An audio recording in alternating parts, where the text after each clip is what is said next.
Na Muhaberju denimo so po besedah predsednika sveta krajevne skupnosti Andreja Redka že leta 2010 prejeli obljubo tedanjega župana o ureditvi pločnika in javne razsvetljave. Žal, kot vidite, tega še ni, ne? Tako da mi projekte imamo vse pripravljeno, samo čakamo na realizacijo in tudi čakamo na sredstva iz strani občine. Cesta je ozka, za varnost krajanov ni poskrbljeno. Nujna je predvsem razsvetljava.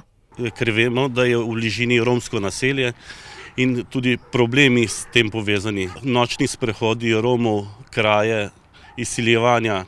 Na to krajani dnevno opozarjajo, poudarja Redek. Javna razsvetljava pa je nujna tudi med Potočno vasjo in Dolenjimi Kamencami ter v drugih delih krajevne skupnosti, predvsem tistih, ki mejijo na romska naselja.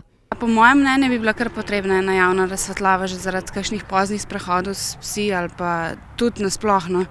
Ko se gre recimo k maši pozno, pa kaj je tema že zunaj, bi res bilo treba, ker sploh ta ovink je zoporen zaradi avtomobilov. Pa tudi pločniki so potrebni. V krajevni skupnosti si sicer želijo tudi večnamenskega igrišča, ki ga načrtujejo na Kamencah. To so zemljišča naših krajanov, je pa ta lokacija predvidena po OPN-ju tudi za novo šolo, tako da v tem delu je možno, je lokacija primerna za gradnjo igrišč. Redek opozarja še na potrebno ureditev 3 nezavarovanih železniških prehodov in na dejstvo, da so v 5 naseljih še brez kanalizacije.